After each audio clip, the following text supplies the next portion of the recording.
Hey, it's Jesse. Today on the show, you know him from Glee, his Emmy Award and Golden Globe Award-winning performance in the Assassination of Gianni Versace. He's also a Tony Award winner for Maybe Happy Ending on Broadway. It's Darren Criss. I know that these are the good old days. I know these are the times I will always cherish. This is Dinner's on Me, and I'm your host, Jesse Tyler Ferguson. So today I'm at Winston Bakery on New York's Lower East Side. I have been really excited about trying this place. They are very popular.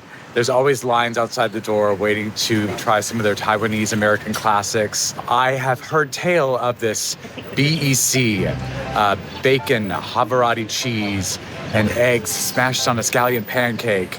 If you think I'm not going to try that, you're sorely mistaken. The mochi donuts are also supposed to be incredible. Darren is very excited that we are trying this place, and I'm so excited that we get to skip the line today and catch up over some incredible food. All right, let's get to the conversation.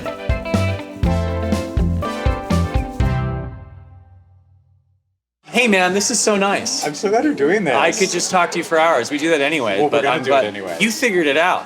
You figured because out. I get to eat. You get to see my friends. Yes, exactly. Yeah. Yeah, I know. The next best thing, dare I say, this might be a segue, but doing a Broadway show is a bit like this because I have people come to me. Yeah, I know. And I very much appreciate we're both family men. People are like, and people that are younger than us that don't necessarily have families, like, oh, we should catch up sometime. Let's go get a drink. I'm like, here's the deal. I'm in one spot. Yeah. 8 times a week. If you come see the show, or even if you don't come see the show, there's a section right afterwards. You can come by and we can have office hours. We can catch up. Yeah. And it's nice. I You don't also have to go anywhere. like your dressing room set up, because I went to see after your show, after your performance movie Happy Ending. You have like a little greeting room. It seems like it's a place where like you could like it's a huge hang out part for a of little the while. gig for me is the hang. I get adult time with people. It's so much fun. No, this is great though. Winston Cakes. Do you know the one in Brooklyn?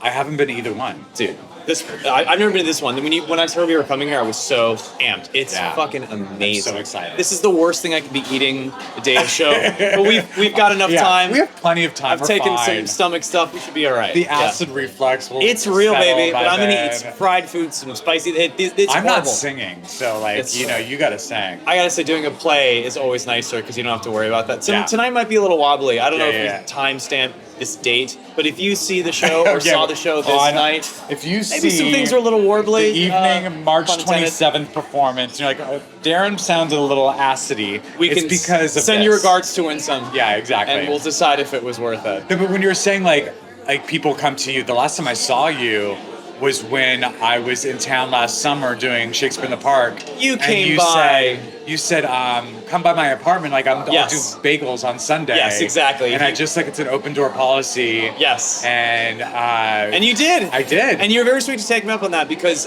you're in the category of people that would, because you also have a family and you understand that dynamic of getting up early and doing that on a weekend, which the other category that I was mentioning I would never put that on though. Like you can sleep to a regular normal 20-something time for many reasons. How are Put you? a pin in that. Good. How are you guys? Hi there. Very So good, well, thank so you. excited. I have some menus right here. Let me know if you guys need any suggestions or you guys have any You've questions. eaten here, so you kind of know I what haven't you eaten want. here. I mean, this is the bakery. I guess I haven't really. I mean, there's a couple things. Can you give us the hits? Because I know there's a lot of big. Yeah, so we're very popular for our scallion pancakes. Yeah, that egg and is- cheese, bacon, egg and cheese are like the classic ones here. We still have other good options as well. Like my favorite is the jozai, which is egg, cheese, chives, and rice noodles. So good. Shrimp is also really good. Very popular The here. sesame chicken, that sandwich. You guys have that? Oh no, that's a salad. Excuse me. That's never mind. There was a sandwich that I think is like pretty famous over at the Brooklyn spot. It blew my fucking mind. Was it fried chicken? Yeah, I forget what it was. Fried chicken Is that the one? sandwich? Yeah. Just it was in the bakery or in the restaurant? It's the restaurant. Oh, so yeah, the restaurant has a whole different menu. Right, from of the course. bakery. But I was just trying to remember what it was. It was a shout out to win something. Yeah, it is. It's not the fried chicken This is isn't like a just as B-side. good. This is like top hit on Spotify. Like it's the thing. But shout out What's to that. the fried chicken milk bun situation? Fried That looks like a chicken good burger. guy. It comes with a side of fries or salad. So it's basically a fried chicken leg, and then pickles, lettuce. That sounds good, Darren. Really yummy. I want everything. I know what I'm gonna have. Okay. Okay, I'm gonna do the BEC. BEC. Yeah. And I want a mochi donut. Oh, nice. Are you gonna do anything, any caffeine or? Yeah, I'm gonna do a latte. Could I do the 5-spice latte? As for me, if we're gonna do all those things you mentioned, the BEC does sound good. Are you a cooties person? Can we No, you share can bites? absolutely share. You have to have a bite of mine as well. Yeah. So the BEC. What are the other things here on the scallion pancakes? Shy is shrimp, so Okay. that's the shrimp. Are egg you- and cheese. can you shrimp? Yeah. Shrimp is really good. Mortadella is a type of ham. Pastrami beef tongue, egg and cheese. I'm gonna do the pastrami beef tongue. Pastrami beef tongue. Yeah. Nice. Can we do the how do you pronounce that? The bonsai. Yeah. Bonsai, yeah. Just Yeah. as a grabby vegetable-y thing. Yeah. Yeah, and it's like more like a side. Great. not a big Perfect. dish. Yeah. That'll be good. I'm so excited. Cool. Me too. No, that's good for now, man. Thank Awesome. you. Thank you. Thank you very much. Appreciate it. So I was before my show the other day. Have you guys been to Space Club in Brooklyn? What's Brooklyn? No, I've heard of it. It's Yes, I've heard about it. Yes, I've had So- friends that'll go there. This might be Shout a out to little. Space Club. Their kids might be a little young. That Your daughter often's might be the case. okay. Well, I'll say this: there are all these great kids things Yeah. all the time, everywhere, especially Yeah. in New York City. Yeah. But they're at an age where Space Club is just called any fucking where. Yeah, I Like know. Yeah. Space Club is everything's an adventure. Yeah, this that's is true. That's actually a great wondrous. age. Yeah.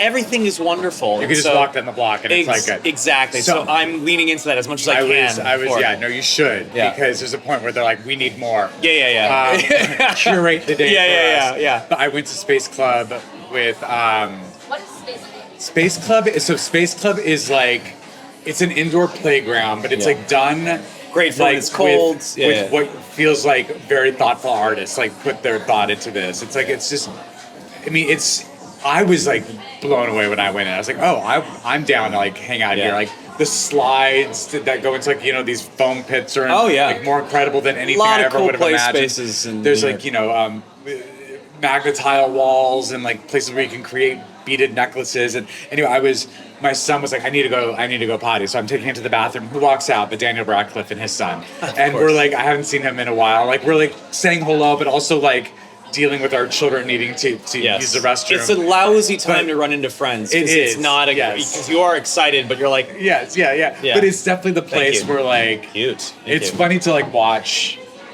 him just like in dad mode as well, like Yeah. before his show. Yeah, you know? of course. It's so I think I definitely understand what you're talking about. Like when you have that whole half day to like fill with your kids, and then Yeah. you get to go do this other thing that's like so artistically satisfying for Yeah. yourself. It's such a It was fun. gift. Cheers, man. Speaking of Cheers. being parents, coffee and caffeine. That was Right, a I new know, I know. a new element of my life. I didn't like drink coffee until like my Did you my not? mid-30s. No. My acupuncturist is begging me to like stick to 1 cup a day.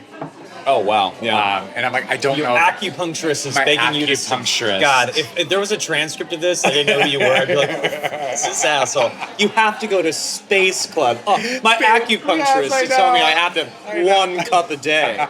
And this is, of course, after I ran into Well, to Daniel get through Radcliffe. Space Club, I must have more than 1 cup of coffee. I told my acupuncturist. Daniel Radcliffe was my Broadway gateway. I took over for that was my Broadway I debut. know. So shout out to Dan. And you and Daniel, I think, have a few overlaps because one of the things that made you kind of, I don't know, famous to me at the beginning was you created this Harry Potter parody musical. When Yeah. You're still Michigan, right? I was in Michigan. I mean, I would have never thought that you would have seen it. But, Absolutely, I did. It went viral. No, for something to go It was an viral accident. It was a in, total like, accident. I had no idea. 2009 or Yeah, something. 2009. Yeah, it changed my is life. kind of like was unheard of because it took a lot for something to go viral. Yeah, I mean, and like a lot of viral moments, no one's like aiming for it. Like the Yeah. more you aim for it, the farther you're guaranteed to Sure. miss. You know, so it was a genuine sort of funny thing that we did just with friends, and we put on the internet not because we were trying to have anybody see it.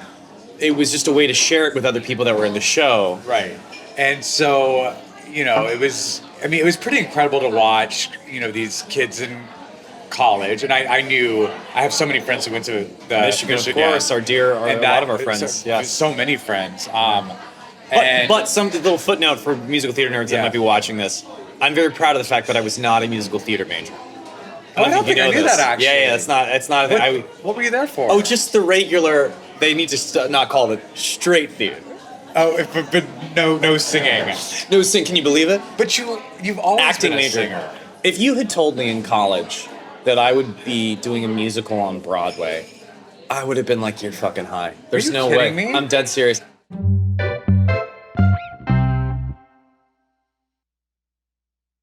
We have the bacon, egg, and cheese, and pastrami. We have our homemade sauce right here. Do you want to do one and one? I don't care. Yeah, let's do No, it. I'm saying it's like half and half. Yeah. I'm gonna dive right in. Cheers, man. Food cheers. Wait, which one are you trying? This is the pastrami. Mm-hmm. Oh, wow. We need napkins. Dude, melted Havarti. I know. That's the one I was reading about. I think it's on everything though. It's like the bacon and cheese has Havarti on all of it. Oh my god. Okay, thank Stuff you. Anyway, so I didn't do that stuff, and That's so crazy. I really thought you were a musical theater major. I was really glad to be around it. And so everybody except for like two people in the Harry Potter musical, were just a bunch of the like non-musical theater majors sort of just taking the piss. That's so funny. I had no idea. Yeah. And was the Harry Potter musical what Ryan Murphy saw? I mean, did he? Definitely not. No? Definitely not. How did Glee happen? Because that happened shortly after Michigan, right? There are a couple things happening at the same time. The Potter musical took on a life of its own, and we started a theater company that was sort of like a production company on YouTube. Starkid. Starkid, yeah. So we would do a show like we did in college, film it, and put it on YouTube, and that was the model. It has been the model ever since. We've done a lot of original musicals ever since then, but that was the sort of nexus of that company. Then I'd be going on auditions. I was sort of like, moonlighting as an actor, even though I had this like day job as like trying to keep up this like online company. And at the time, those things didn't intersect.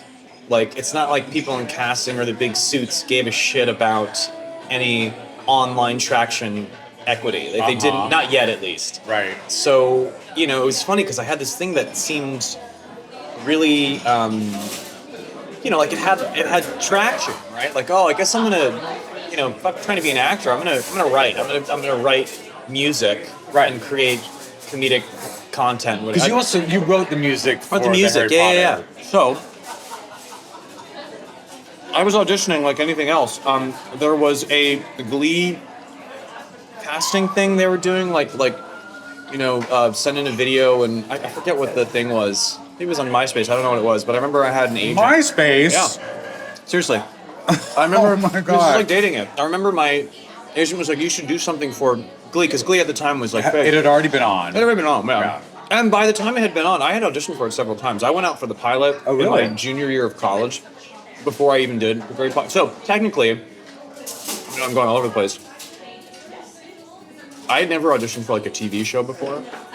That was my first audition for like a TV show. Right. But I think if you were a certain age and you played music, everybody kind of went in for this thing. Right. And so, by the time I booked it, I'd gone in for it a few times, but also at the same time, I had made like a video for like a Glee casting competition. People think I got it from that, which is not true at all. But the point is, I got it without any of those other details, just disregard those things.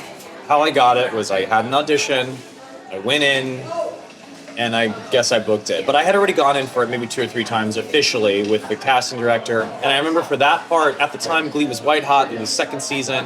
It was for a role. I give a lot of my credit and gratitude to the positioning that I had in the show that has nothing to do with me. They were going to cast the potential boyfriend for like the really popular character. Yeah. Like, that's a golden ticket. Like any other character, who knows? I really give a lot of my fuel's credit to the sort of alchemy, the cosmic alchemy that was in my favor. Yeah. Because people really loved Chris Colfer's character and they wanted something for them. So I really am so lucky that happened. But that was already in the media. Like who are they going to cast, and the rest is sort of history. Did it feel, because the show was already, such a hot hit. I mean, it premiered the same year as Modern Family, so I was definitely like, they were way more popular than we were. Certainly when we started. You know, they won the SAG Award and they won the Golden Globe, and it was like. I mean, beyond that, it was a show for like a younger, like it was a younger audience. Yeah, we definitely had different audiences. Yeah, I mean, now they're all the same. But it was such a white hot hit. I mean, like, was going into something, like, was jumping onto a train that was moving that fast a good thing? Was it what? I have. Try not to talk with my mouth full. Do it. Hard. Because I joined it after the fact, they were on magazines, they were on billboards everywhere. My girlfriend, now wife at the time, not wife, like watched it. I didn't watch it. It was like, you had to live under a rock not to be aware of the onslaught of its sort of called pop cultural presence. I was fully aware of it. Yeah, I knew how special it was, and I knew it from the day I got there to the day it ended. I've always been like, wow, I can't believe I was on Glee. It also afforded you the opportunity. That's why I don't mind going to Glee rides, you know what I'm saying? It's like, I don't think I'm Glee. I'm like, Glee happened and I was there. Sure, no, I get that. It also afforded the opportunity to, like, you know, put your own music into the show, which was, oh my God, what a good interview segue. Opportunity. I mean, to have this skill and, like, have Brian Murphy, or I don't know who was the one who came up to you to say, like, we'd love to. Dante DiLoretto, God bless him, he let me do it. Yeah, I mean, that's huge. I mean, Ryan. I mean, I have to say, I've never worked with Ryan Murphy, but he seems to be the type of person that if he believes in you, he's really going to do everything he can in his power to make sure that you get all the opportunity that you are. I mean, I'm forever grateful for his belief in me. You know, it's like, especially when you're not generating material, you have to rely on, like, you know, your patrons. Yeah. And, you know, he's always believed in me in a way that, I mean, I don't have to explain why it means a lot to me. But yes, with the music, I remember he was totally cool with that. I remember there was an edit, they wanted to cut the song down, and I really asked for the whole thing. He let that happen. He's done a lot of things for me that he can do no wrong by me. I mean, he's given me so much, so many good things, and my gratitude is sort of endless. But a lot of people were very supportive of me on that show. And by the time I got to write music, I'd been there for a while, because it's not something I would have ever pushed forward. Yeah. You know, I was very sort of timid about it, and so I felt like it was appropriate. And I forgot how it came up, but the fact I got to do it was pretty cool. And you were nominated for an Emmy for it, right? Yeah, an Emmy losing something. Who won that year? Amy Schumer had a little comedy song for one of her specials. I feel like I remember this. It's okay. It's not a category. To lose to Amy Schumer. It's also not a category people like. Yeah, oh yes, of course. For TV, right? It's songwriting, right? But it's cool nonetheless. Before we move on, I want to ask: did Daniel Radcliffe ever talk to you about the Harry Potter musical? Did you guys ever have a discussion? I think he was aware of it. You know, poor guy. I'm sure he. God knows what he thinks of me. Not like that's something I lose sleep over. But I'm sure by the time we met, I think he was aware of it for sure. Yeah. You never talked about it? I mean, I think it was sort of an unspoken thing. Yeah. I think by the time we had met, and our interaction has been very brief, but by the time we had met, it was when I was taking over for the role. And How to Succeed. Yeah, and that was a really fun passing of the baton, and so I think our conversations were mainly about that. And you know, he's a real theater guy, and so I think the fact that we share that is really nice. And he's down the street from me now, which is really special. And we're literally on the same block. Yeah, it's incredible. And I love that you both won Tony Awards in the same year. Right? Wasn't it? Before me, the year before me. Oh, the year before you. Yeah. I mean, it's great that, you know. It is cool. Aren't we all the three of us Tony recipients? Recipients at this point. My brain is, I'm like trying to track everything because I knew you want to say things. Even though I'm like, oh God, I remember when you won your Tony. I was so happy I was there. Yeah. I just know how much that means to you, and you know how much that means to me. Tony, Tony's is a different thing. It is entirely. a different thing. It has a different substance to it. It came from a community that we both really respect. And love. So fucking much. I wore a goddamn Sondheim sweatshirt to this lunch, for Christ's sake. Yeah, I don't know if I'll ever truly be able to really articulate just how much that whole thing means. It's so special. It's so much beyond what I think people might think it's about. There's something else going on there that really is, I'll always cherish.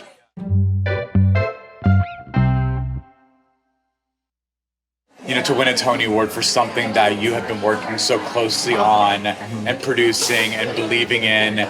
And, I mean, and this is not, it's just the way it was. When maybe Happy Ending first started, I mean, it had a really hard time finding an audience. And there was discussions about like whether or not it's going to survive the season. You guys opened, from what I remember, in the fall, and you had to survive the winter months. Is this right? Dude, it's the tip of the iceberg. I don't know how much is out there, and I don't know if we have time on this show to talk about this. We'll do it off air, but this show from the very beginning had every conceivable obstacle. Yeah. Again, I think some of it is documented in interviews and stuff, but it doesn't even scratch the surface. This show was not supposed to happen 6 ways from Sunday. Yeah. And it's just a true Cinderella story. We weren't even going to start rehearsal. There's a lot of things that just kept falling through. Everything's kept falling apart, yeah. And by the time we even made it to actually opening previews, that was like a goddamn miracle. And then won Best Musical. I mean, and for something that original musicals are rare these days, to have a completely original idea with songwriters who aren't necessarily tested veterans of the. I mean, IP. You're right. No, everything was against it, and so that's all to say. It was very satisfying to not only see your win as Best Actor, but to see the show itself also be I think so it was a widely win for celebrated. everybody. To be part of something that is so enduring and has something so special to say, and so hopeful and positive, especially to a very fractured world. There are things like that aren't necessarily ever guaranteed when you join a show. For sure. Again, another thing to throw in the pile of superlatives of why it's so great, but just all that stuff. So seeing that be celebrated also, is Darren, just being very part of it. I know how this feels just from being part of shows that I got to create, but being a part of the DNA of something that is going to live on, and people are going to do this show, and regional theaters and colleges, and you're going to see what I've seen with Spelling Bee, and you're going to be so proud to see people. I think I told you when you came over to my house. This is when I know. I mean, I feel like I've made it, but this is one thing that I know has happened to you. And please tell me if it has. Really special moment that I look forward to. Yeah. I'll be in some part of the world, and I have a day free somewhere.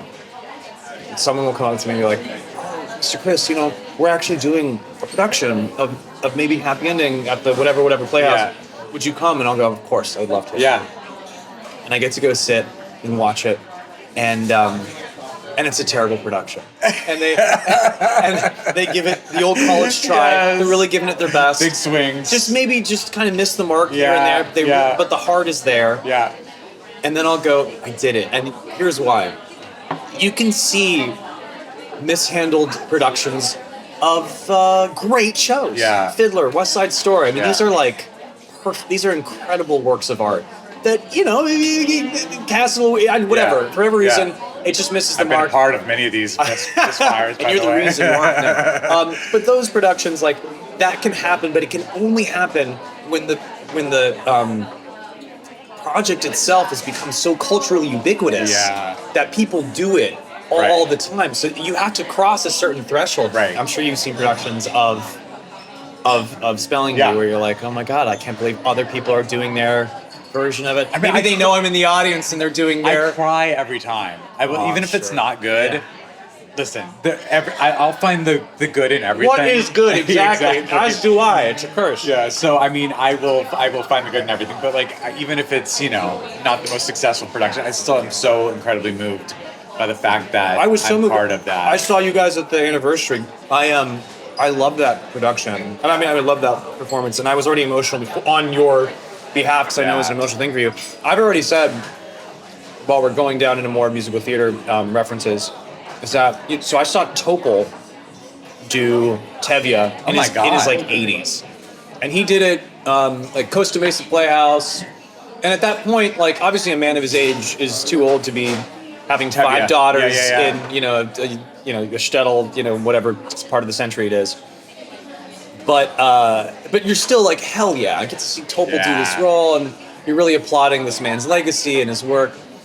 And I joked that I'd be happy to be like the Topol to maybe happy ending, where I'll be in like mid 90s with like a bionic leg and a holographic eye.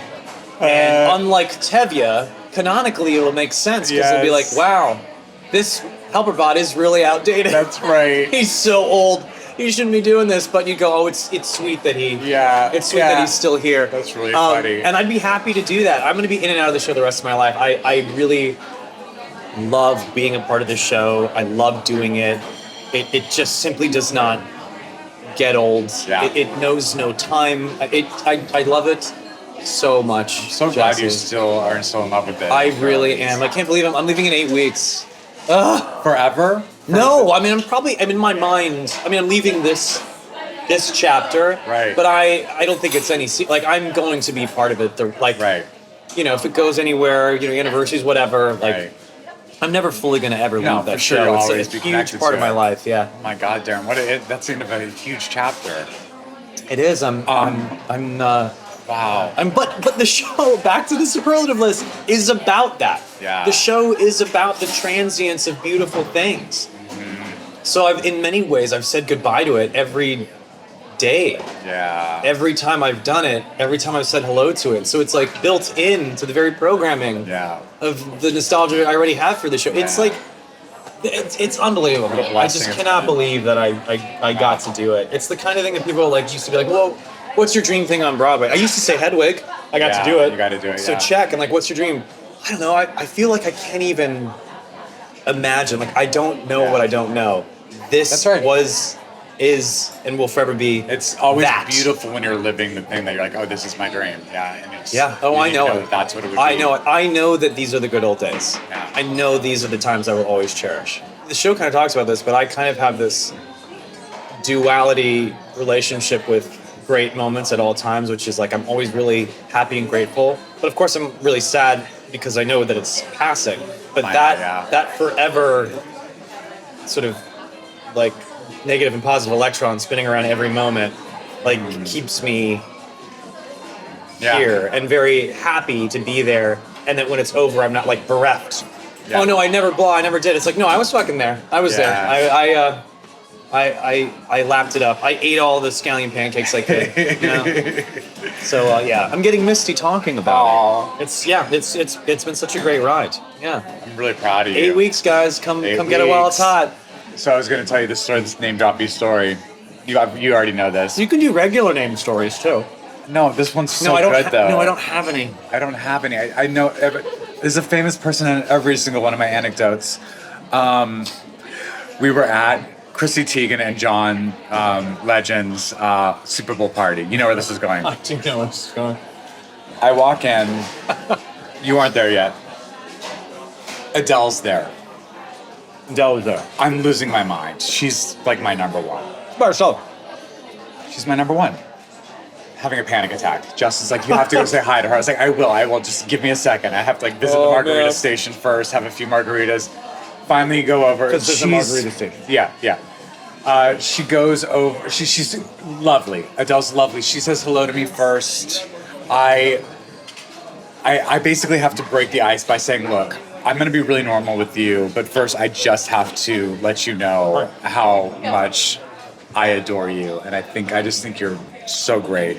And she's, said, oh, thank you. Thank you. That's so lovely. And we move on. We move on. I am still internally like freaking out, but I'm moving on. This, by the way, is the best scenario you could be doing this. You didn't run into her in a supermarket. No, it where was it's like, so- You like, are in a. It's game on. We're watching the Super Bowl. Yeah. And neither one of us care about the Super Bowl.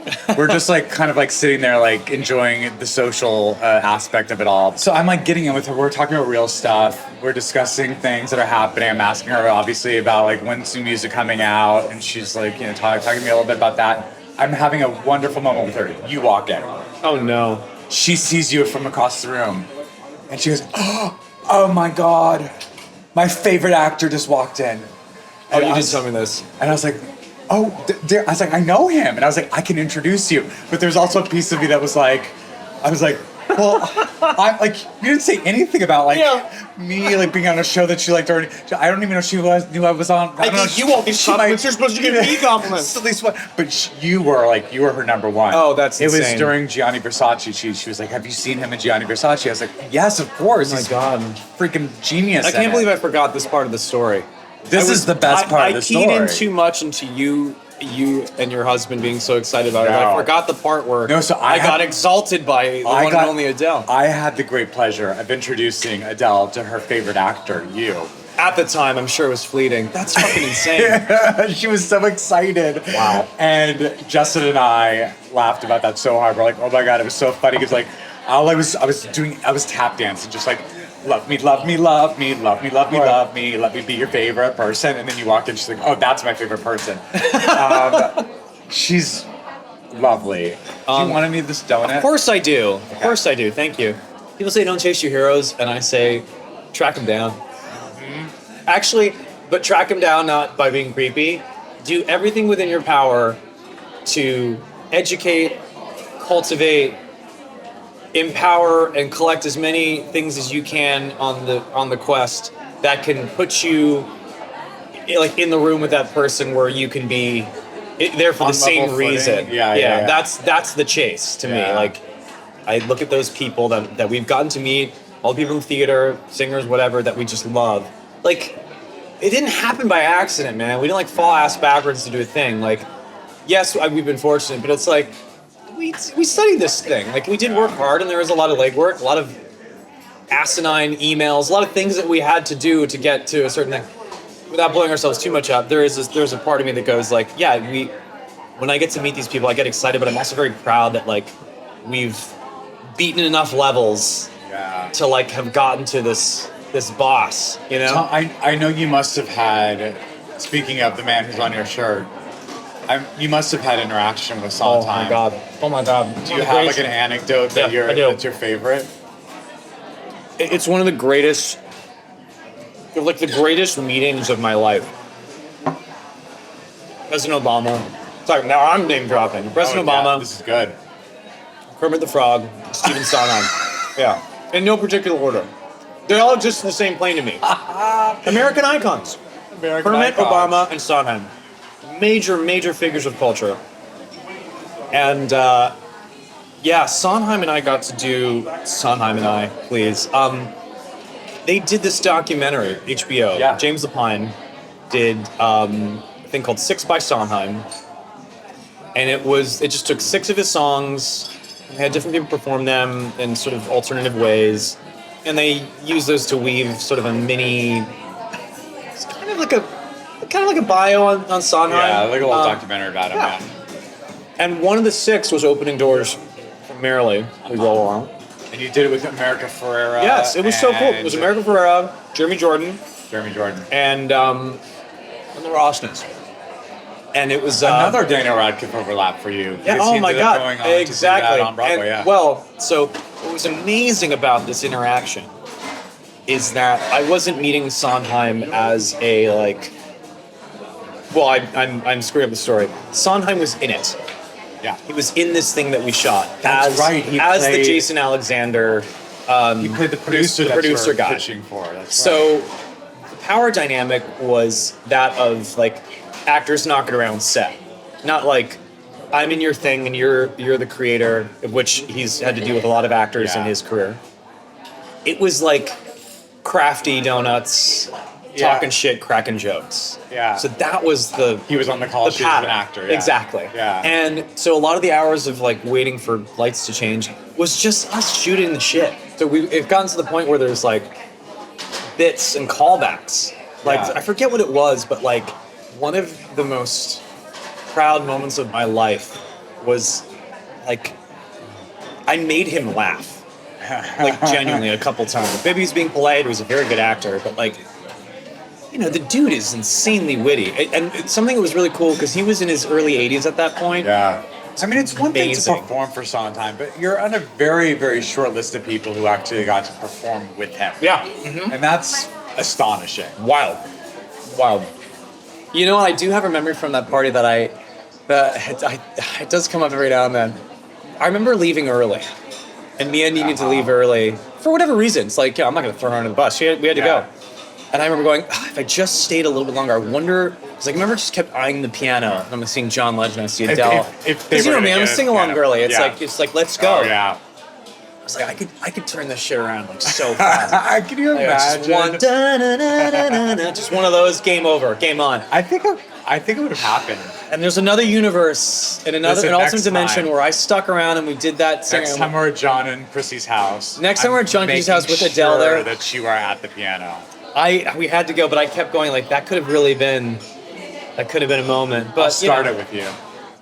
I just adore you, That you love me. I do love you, and oh my God, a favorite actor just won. No, I was very excited when we became friends because I knew that we were kindred spirits and